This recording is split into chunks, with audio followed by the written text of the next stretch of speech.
ऐसा करते करते बहुत से लोग डर के मारे अजैन हो गए, कितने लोग देशांतरित स्थलांतरित हो गए, कितने लोग मृत्यु के साये में जी रहे थे।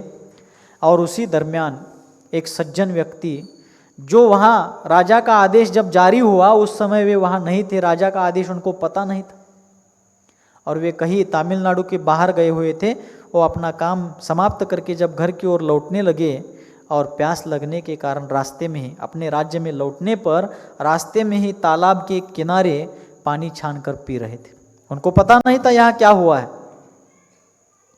वे बड़े धर्मात्मा थे, निर्मल हृदय के व्यक्ति थे, भद्र परिणामी थे, पाप भीरु थे और उन्होंने एक तालाब के किनारे बैठ करके उनके साथ छन्ना, लोटा और डोरी, छन्ना मतलब पानी छानने का वस्त्र, लोटा अर्थात पानी छानने के लिए पात्र, और डोरी।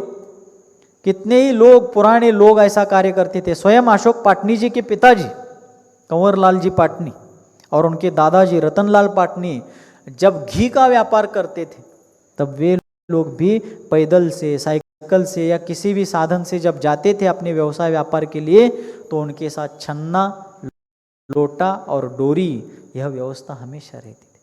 जब भी कहीं भी जाए, कहीं कुआं दिखे, बावड़ी दिखे, अपने लोटे से डोरी बांध करके पानी खींचते थे, छान करके पीते थे और बिलछानी, जीवानी उस पानी में कर देते।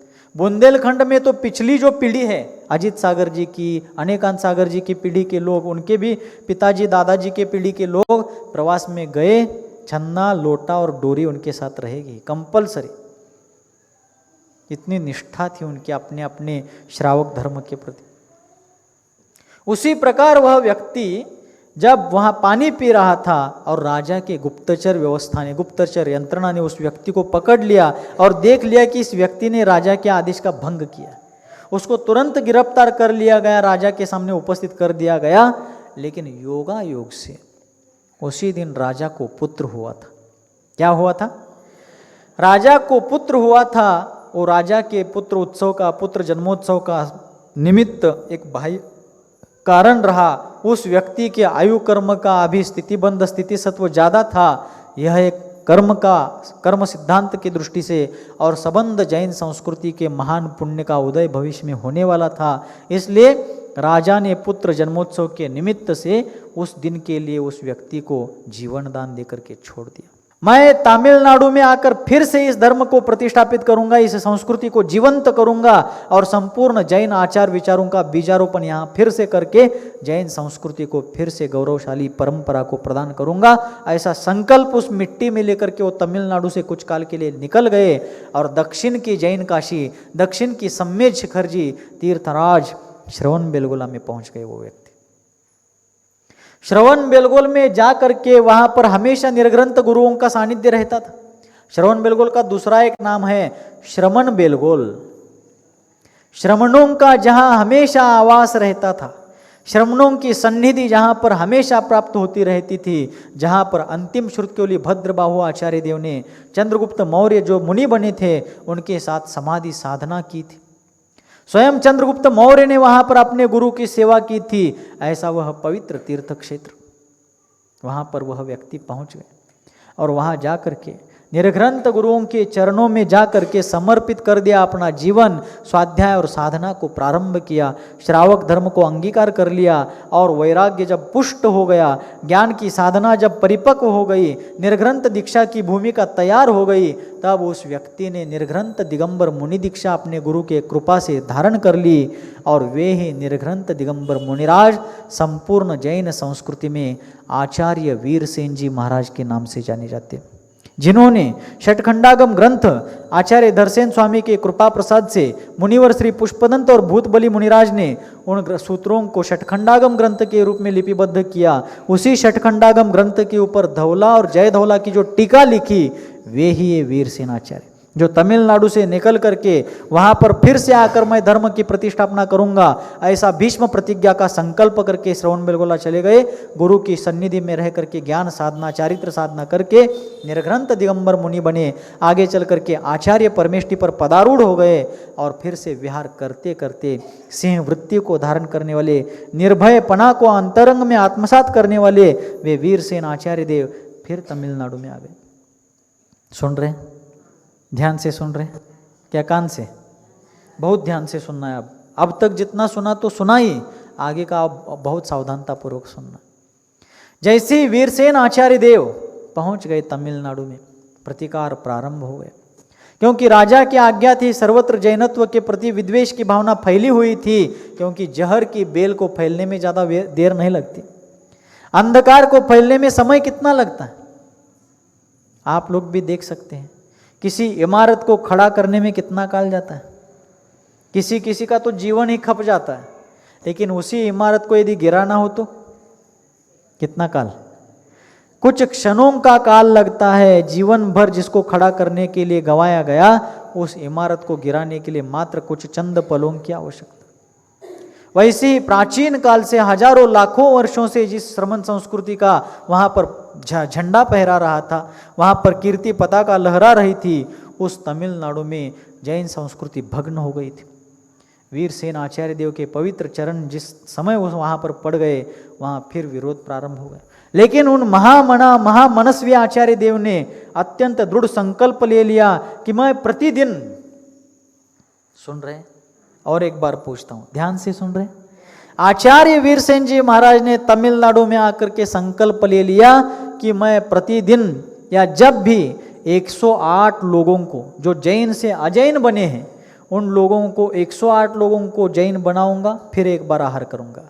जब 108 लोग जैन हो जाएंगे, फिर 108 लोगों को और जैन बनाऊंगा, फिर आहार करूंगा। ये संकल्प उन्होंने ले लिया और उन्होंने कार्य प्रारंभ किया। नगर नगर डगर डगर विहार करते हुए जैन धर्म का डंका बजाना प्रारंभ कर दिया, जैन धर्म का दुंदुभी नाद कर दिया और लोग प्रभावित होने लगे। कभी कभी एक ही दिन में सैकड़ों हजारों लोग जैन धर्म को स्वीकार करने लगे। कभी 8-8 15-15 दिन राजा के डर से, राजा के आतंक से, राज सत्ता के भय के कारण लोग वहां से विमुख होने लगे। उन महामहिम आचार्य महाराज ने 8-8 15-15 दिन इस समाज और संस्कृति को जीवित करने के लिए उपवास और निराहार रह करके कष्ट झेले। इतना महान उपकार उन्होंने वहां किया, इसलिए एक समय किसी एक काल में वहां तमिलनाडु में जैन धर्म राज धर्म के रूप में विराजमान था, जो भग्न हो चुका। बाद में उसको फिर से जीवंत करके वीरसेन आचार्य देव ने महान उपकार किया। उन्हीं के कारण आज इतने बड़े राज्य में, तमिलनाडु राज्य में, आज वर्तमान 2024 में यदि देखते हैं तो सिर्फ 200 स्थानों पर जैन समाज दिखता है।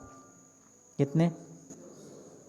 मात्र 200 जगह पर। तमिलनाडु कितना बड़ा राज्य है, हजारों स्क्वायर किलोमीटर उसका क्षेत्रफल है।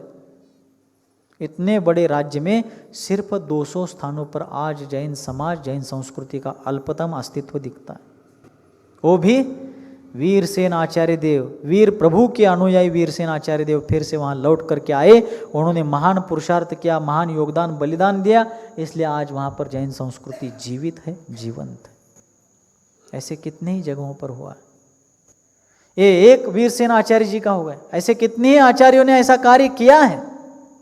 आचार्य अकलंक देव ने बौद्ध गुरु संघश्री के साथ बहुत बड़ा शास्त्रार्थ किया। 6 महीने तक वह शास्त्रार्थ कूटनीति से संघश्री ने चलाया था, लेकिन जब उसकी कूटनीति छल कपट अकलंक आचार्य देव के समझ में आ गई कि इस संघश्री नाम के बौद्ध गुरु ने एक मिट्टी के घड़े में तारा नाम की एक देवगति की देवी को, जो बौद्ध धर्म की अनुयायी थी, उसको उसमें आह्वान करके उसके माध्यम से मेरे साथ शास्त्रार्थ कर रहा है। ये जब अकलंक आचार्य जी को पता चला, उन्होंने एक झटके में उस घड़े को पैर से ठुकरा दिया। घड़ा फूटते ही वो तारा देवी भाग गई और 1 मिनट में अकलंक आचार्य जी ने उस संघश्री का पराजय कर दिया। तब उस जो शास्त्रार्थ की सभा भरी थी, उसमें एक नियम लागू किया गया था राजा के द्वारा, जो पराजित होगा उसको प्राण दंड दिया जाएगा। जब अकलंक आचार्य जी ने जैन धर्म को सारे कलंकों से मिटाने का बीड़ा उठाया था, उस समय उन्होंने अपने संकल्प को पूर्ण करते हुए संघश्री का पराजय किया। तब राजा उस संघश्री नाम के बौद्ध गुरु को प्राण दंड देने के लिए जैसे ही उठ खड़े हुए, अकलंक आचार्य देव करुणापूर्ण भावना से द्रवित हो गए और उन्होंने राजा से कहा, राजन, मैं आपसे आग्रह करता हूँ कि इस व्यक्ति ने अज्ञानवश सत्यार्थ धर्म के प्रति अपप्रचार किया, उसकी अवहेलना की। अपने शास्त्रार्थ के प्रारंभ में ही आपने हारने वाले व्यक्ति को प्राण दंड की सजा मुकर्रर की थी, लेकिन मैं आपसे कहता हूँ कि आप इनको प्राणदान दीजिए। बस दंड के रूप में इनको देश निकाला कर दीजिए, देश से बाहर निकाला दीजिए। इसलिए आज राजा ने उनको आदेश दिया कि आप सीलोन के उस तरफ जाएंगे। इसलिए अपना आज यदि इतिहास के पन्ने उठाकर देखते हैं तो बौद्ध धर्म का प्रचार चाइना में, तिब्बत में, भूटान में क्यों हुआ? यह कार्य अकलंक आचार्य जी के असाधारण पराक्रम के कारण और अनन्यतम धैर्य शौर्य के कारण हो चुका है। यह ऐसे महान आचार्यों ने इतिहास में इस संस्कृति को बचाने के लिए कार्य किया। निकलंक देव ने, उनके अकलंक जी के भ्राता ने, छोटे भाई ने तो अपने भाई को बचाने के साथ श्रमण संस्कृति के भविष्यकालीन प्रभावना के लिए अपने प्राणों की आहुति दे दी है। हमें कहाँ पता है ये इतिहास? आप बताइए, आप में से कितने लोगों के बच्चे, आपके कितने पोते इस इतिहास को जानते हैं? अकलंक निकलंक की कथा कितने लोगों के बेटों को मालूम है? बताइए। मुझे ये नहीं कहना कि मुझे बहुत सारा पता है, मुझे बहुत कुछ आता है। आपके बच्चों को ये क्यों नहीं पता है? पहली बात, आपने बताया नहीं, आपने प्रयास किया तो उन्होंने सुना नहीं।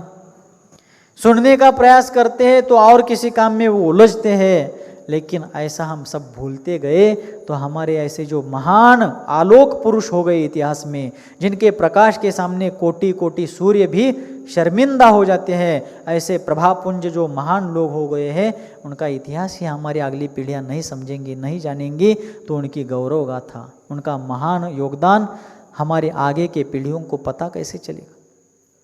इसलिए कुछ मिनट पहले मैंने कहा था कि किसी ने क्या कहा, जो इतिहास भूलते हैं वो इतिहास रच नाही सकते. जे इतिहास विसरतात ते इतिहास घडवू शकत नाहीत आणि जे इतिहास घडवतात ते इतिहास विसरू शकत नाहीत. हा ही एक इतिहास. और ऐसे ही अकलंक आचार्य देव, वीरसेन आचार्य देव, समंत भद्राचार्य, दुर्जटी, मैंने श्रावकाचार्य के स्वाध्याय के समय आपको कहा था समंत भद्राचार्य का वृत्तांत. वहां उल्लेख है स्पष्ट रूप से कि जिस दुर्जटी को सामने बोलने की हिम्मत और किसी के सामने नहीं थी और किसी के बीच में नहीं थी, लेकिन समंत भद्राचार्य के विराजमान होने पर दुर्जटी नाम के विद्वान की जिह्वा भी गल गर्त में उतर जाती थी. दुर्जटी नाम का एक वैदिक विद्वान था, बहुत शास्त्रार्थ करता था, अन्य धर्म के लोगों को पराजित करता था शास्त्र चर्चा में. लेकिन आचार्य देव समंत भद्र स्वामी के सामने जैसे ही दुर्जटी आ गया, उसकी जो जिह्वा है वो बाहर आकर बोलने का तो छोड़ दीजिए, मुख में रहने का साहस भी उस जीवा में नहीं था. वो गल गर्त में उतर रही थी डर के कारण, क्योंकि समंत भद्र के सामने मेरा कुछ नहीं चलने वाला. ऐसे आचार्य हो गए हमारी संस्कृति में. और उन्हीं के अनुयायी, उन्हीं के वंशज महामहिम महाश्रमण आचार्य देव शांति सागर जी महाराज ने श्रुत का उद्धार, श्रुत का संवर्धन, श्रुत का संरक्षण किया. अब हमारी बारी है. संस्कृत नीतिकारों ने एक श्लोक कहा है, उतना श्लोक बता करके आज के सत्र को विराम दूंगा, अगला प्रकरण आगे. लेकिन सुन करके सब यही छोड़कर नहीं जाना. हमारे संस्कृति, संघ और समाज की रक्षा के लिए हमें एक कदम उठाना पड़ेगा, हमें संगठित होना पड़ेगा, तब जाकर के कार्य हो सकता. संस्कृत नीतिकारों ने एक श्लोक कहा है, ध्यान से सुनना, नोटबुक हो तो लिख के रखना. कहाँ लिख के रखना? बही खाते में लिख के रखना. बंद करके रख दिया तो उसको दिमाग लग करके वो अपने आप चला जाता है, उसको हटाने की आवश्यकता नहीं. नीतिकारों ने एक बहुत मार्मिक, हृदय पर सीधा स्पर्श करने वाला एक श्लोक रचा है संस्कृत भाषा में. उसमें वे लिखते हैं, अधिकार पदम प्राप्य. क्या कहा? शुद्ध लिखना. अधिकार पदम प्राप्य नोपकारम करोति यह. बोलिए, अधिकार पदम प्राप्य. बोलिए, अधिकार पदम प्राप्य नोपकारम करोति यह. लोपकारम नहीं, नोपकारम करोति यह. अधिकार पदम प्राप्य नोपकारम करोति यह अकारो लुप्यतामेति. आगे कहा, अकारो लुप्यतामेति ककारम द्वित्वताम भवेत. क्या कहा? ककारम द्वित्वताम भवेत. अर्थात अधिकार शब्द है ना, अधिकार, यहां पर मैंने लिखा है अधिकार. ठीक है. जो व्यक्ति अधिकारी पद को प्राप्त कर चुका है, ध्यान से सुनना है अर्थ को पूरे ध्यान से, जो व्यक्ति अधिकारी पद को प्राप्त कर चुका है लेकिन अधिकारी के पद पर बैठ करके भी जो उपकार नहीं करता, अपना भी उपकार नहीं करता, उपकार अर्थात हित, अपना भी उपकार नहीं करता और दूसरों के ऊपर भी उपकार नहीं करता, अपना भी भला नहीं करता, दूसरों का भी भला नहीं करता, अकारो लुप्यता मेति। यहाँ पर देखिए, यहाँ मैंने कौन सा शब्द लिखा है, समझ लीजिए, अधिकार शब्द लिखा है अकारो लुप्यता मेति। उस अधिकार शब्द में से अ निकल जाता है, अ का लोप होता है, ककारो द्वित्वताम भवेत। मैंने ककारम कहा था अभी, उसको ककारो करना, ककारो द्वित्वताम भवेत। और आगे ककार बचा है ना, अधिकार में से अ निकल गया, धिकार बचा है, तो धिकार में जो का है ना, वो का द्वित्व अर्थात डबल होता है। अब कौन सा शब्द बन गया, धिक्कार। कौन सा शब्द बन गया, धिक्कार शब्द बन गया। देखिए उनकी प्रतिभा, अधिकार पदम प्राप्य नोपकारम करोति यह यानी जो व्यक्ति अधिकारी पद पर, सत्ता के पद पर, शासन के पद पर बैठ करके भी उपकार नहीं करता, स्व का भी उपकार नहीं करता, पर का भी उपकार नहीं करता, कर्तव्य का वहन नहीं करता, उसकी उस प्रकार की प्रवृत्ति के कारण अकारो लुप्यता मेति, अकार लोप को प्राप्त होता है, ककारो द्वित्वताम भवेत, और ककार जो है वो डबल हो जाता है। तो कौन सा शब्द हो गया, धिक्कार। वह व्यक्ति धिक्कार का पात्र बन जाता है, निंदा का पात्र बन जाता है। हम भी आज अधिकार पद पर है, हम समाज के अधिकारी लोग हैं। अधिकारी का मतलब किसी कुर्सी पर बैठे हुए ऐसा नहीं, हमारा भी कुछ दायित्व है, हमारा भी कुछ कर्तव्य है। हमारे पूर्वाचार्यों ने 108 लोग जब तक जैन नहीं बनेंगे, अजैन बने हुए लोग फिर से जैन धर्म को स्वीकार नहीं करेंगे, तब तक उपवास विधि धारण की थी। ऐसा महान परिश्रह, ऐसा महान कष्ट का कार्य उन्होंने किया है। हमारा कर्तव्य है कि हम अपनी संस्कृति का, हमारे समाज का, हमारे संघ का, हमारे जिन धर्म का, जिनायतनों का रक्षण करने के लिए अपने शक्ति के अनुसार प्रयास करें। का नहीं मनता है, मौन है, जरा उगड़ल के हलवा। हमारे महान पूर्वाचार्यों और पूर्वजों के किए गए उपकारों के लिए हम कृतज्ञ बनते हुए थोड़ा बहुत तो उनका उपकार चुकाने का प्रयास करें, थोड़ा बहुत तो हम अपने दायित्व को, कर्तव्य को समझने का प्रयास करें। दायित्व का बोझ कंधों पर पड़ते ही शक्ति सो नहीं सकती। शक्ति वो भीतर से जागृत शक्ति फिर से उस व्यक्ति को खड़ा करती है, चलो तुम्हारा वो कार्य करना है, तुम्हारा अभी वो काम बाकी है, उस कार्य को किए बिना तुम्हारा जीवन सार्थक नहीं होगा। और तुम्हारे भीतर शक्ति होते हुए भी, वहाँ तुम्हारी शक्ति की आवश्यकता होते हुए भी तुम यहाँ पड़े रहे हो, उसकी कोई कदर नहीं करेगा। तुम उठो, तैयार खड़े हो जाओ। आज तुम्हारे शक्ति की जरूरत हमारे संघ को है, समाज को है, संस्कृति को है, आचार विचारों को है, प्राचीन स्थापत्य कला को है, वास्तुशिल्प को है, हमारे मंदिरों, तीर्थ क्षेत्रों, धरोहरों के लिए तुम्हारी जरूरत है। चलो, इस प्रकार वो शक्ति अंतः प्रेरणा हमें देती रहेगी। इसी मंगल भावना के साथ आचार्य देव का जीवन चरित्र अगले सत्र में और आगे बढ़ाएंगे। बोलिए गुरुवर आचार्य भगवान श्री शांति सागर जी मुनि महाराज की, गुरुवर आचार्य भगवान श्री सन्मति सागर जी मुनि महाराज, अहिंसा परमो धर्म की।